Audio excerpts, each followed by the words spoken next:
The text came at midnight. Just signed the papers to sell Chen Manufacturing. $40 million. Not bad for a company our old man built from scraps. Don't worry, little sister. I'll send you a Christmas card from my new beach house. I stared at Daniel's message, my hands steady as I took a screenshot and added it to my growing collection of evidence. My brother always did love to gloat. My name is Emily Chen, and I was about to teach Daniel a lesson of the difference between inheritance and earned success. The irony was, if he'd bothered to attend any board meetings in the past year instead of jet-setting around Europe on Dad's old yacht, he might have noticed what I'd been building. But Daniel had always been like that, showing up only when it was time to take credit or collect profits. I switched to my email, sending a quick message to our company's CFO. It's time. Activate phase 1. The response came immediately. Already done. He won't know what hit him. 12 hours later, I sat in my office at Chen Manufacturing, watching the morning light filter through the floor-to-ceiling windows. This building, these machines humming in the background, the hundreds of employees arriving for their morning shift.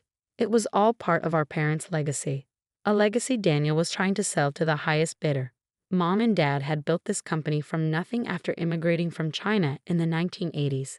They started in a tiny garage, Dad handling the engineering while Mom managed the books. By the time they died in a car accident last year, Chen Manufacturing was supplying precision parts to major automotive companies across 3 continents.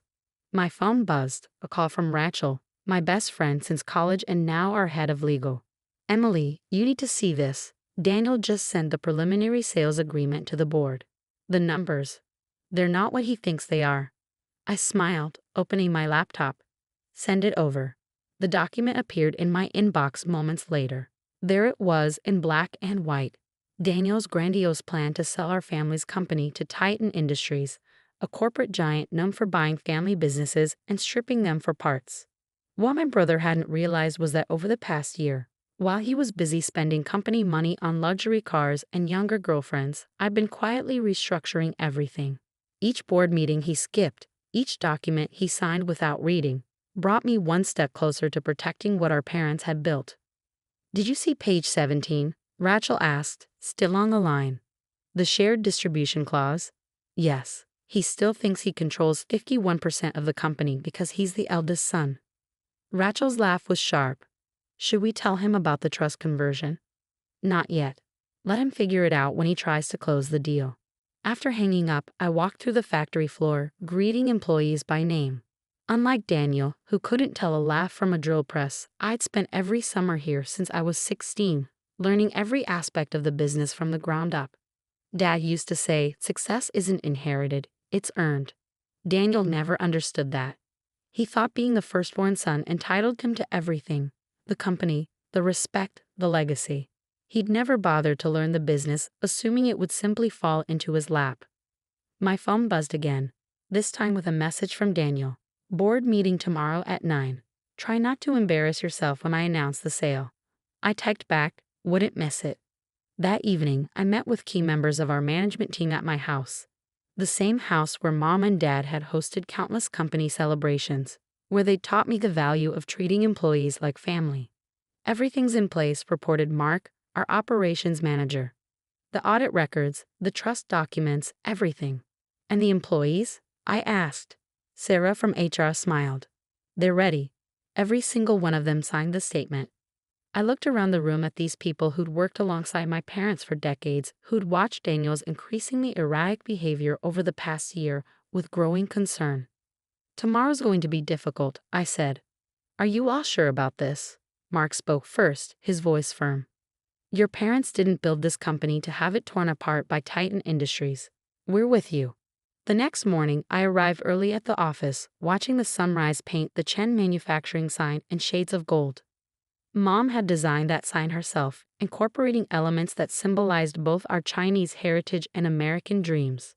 At 8:45, Daniel strutted into the building, flanked by representatives from Titan Industries. He'd gotten a haircut, bought a new suit, playing the role of successful businessman for his potential buyers. Emily, he called out, using the nickname he knew I hated. Ready to watch Big Brother make history. I met his smug smile with a calm one of my own. Absolutely. The boardroom filled quickly, company executives, legal representatives, and the Titan Industries team all taking their seats. Daniel stood at the head of the table, practically bouncing with self-importance. Ladies and gentlemen, he began, today marks a new chapter for Chen Manufacturing. I'm pleased to announce that Titan Industries has agreed to purchase our company for $40 million. He paused, clearly expecting applause. None came. The paperwork is ready, he continued, slightly flustered. As majority shareholder and CEO. I'm sorry, I interrupted, standing up, but there seems to be some confusion about that. Daniel's smile flickered. About what? Your position. You're not the CEO, Daniel. You haven't been for 6 months. The room went silent as I pulled out a folder and began distributing documents.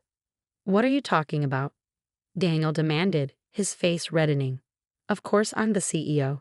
Dad left me in charge. Dad left you as interim CEO. I corrected, subject to board approval and contingent on your active participation in company management. Would you like to know how many board meetings you've attended in the past year? The Titan Industries representatives were flipping through the documents I handed out, their expressions growing increasingly concerned. These attendance records, one of them said, show Mr. Chen has only been present for 2 out of 24 mandatory meetings. Daniel waved his hand dismissively. That's just paperwork. I own 51% of this company. I can sell it if I want to. This was the moment I'd been waiting for. I nodded to Rachel, who stood up. Actually, she said, according to the trust conversion executed by your parents before their death, your shares were contingent on meeting certain management participation requirements you failed to meet. She turned to the Titan Industries team. I'm afraid Mr. Chen no longer has the authority to negotiate this sale. Daniel's face went from red to purple. You're lying. This is impossible. I pulled out one final document, the trust agreement our parents had signed 2 months before their accident. They knew Daniel. They knew you'd try something like this. That's why they put safeguards in place. The Titan Industries representatives were already packing up their briefcases, making polite but hasty excuses. This isn't over, Daniel snarled, pointing at me. You think you can steal my company? No, Daniel. I think I can save our parents' company. There's a difference. As security escorted him from the building, I sat down in our father's old chair, feeling the weight of responsibility settle on my shoulders.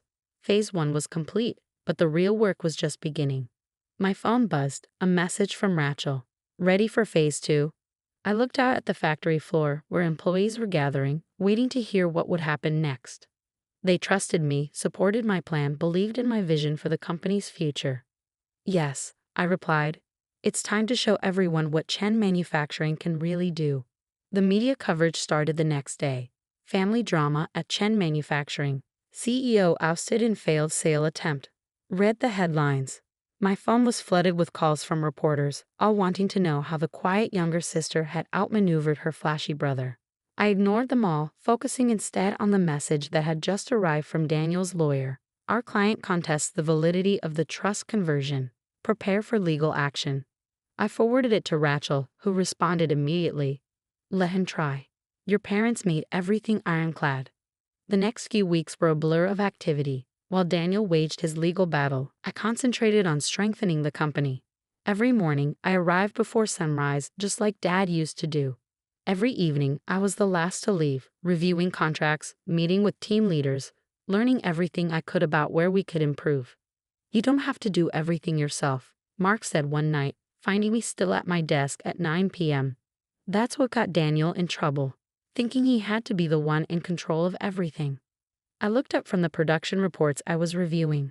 I'm not trying to control everything. I'm trying to understand everything. There's a difference. And there was. Unlike Daniel, who saw the company as his personal ATM, I saw it as a living thing, thousands of moving parts that had to work together.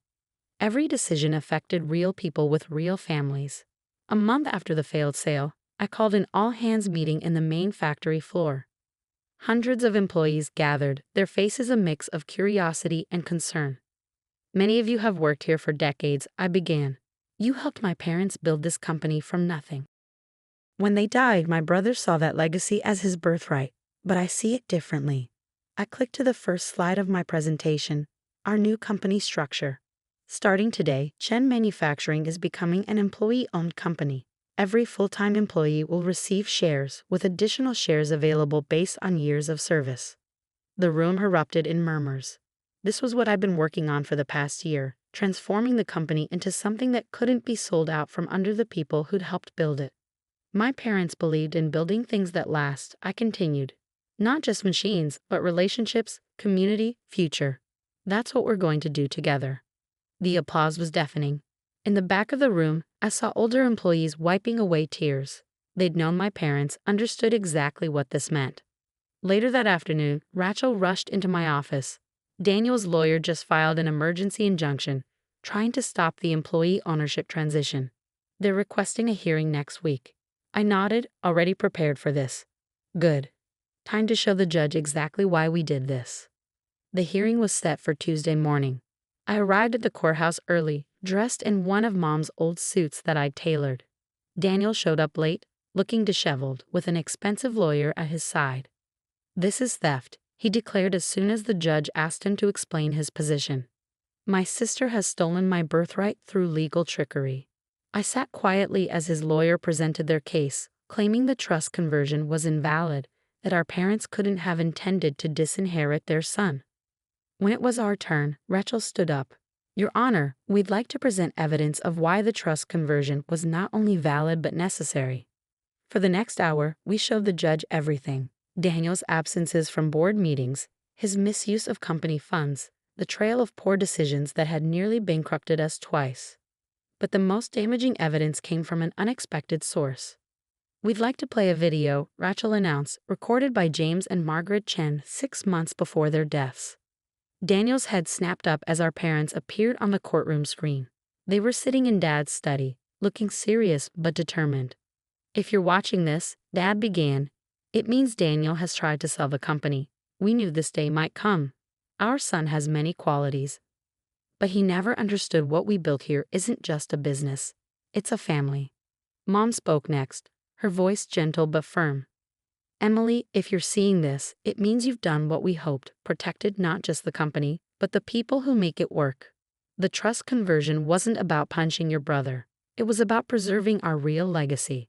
By the time the video ended, Daniel had slumped in his chair, all his bluster gone.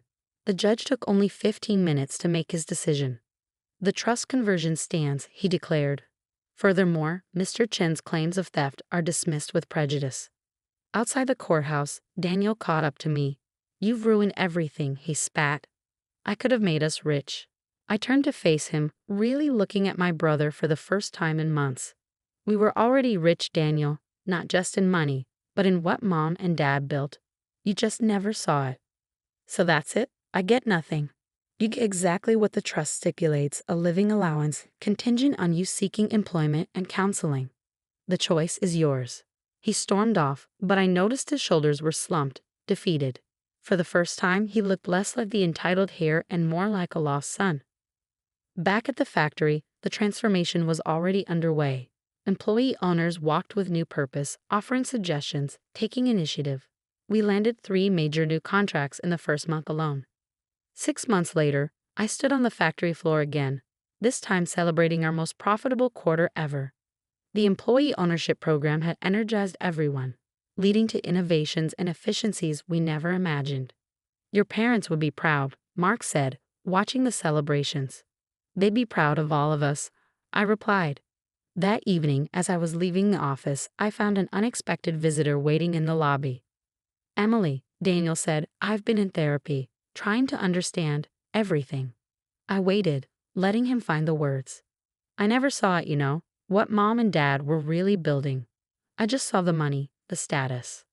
But watching what you've done here, he gestured at the bustling factory beyond the windows.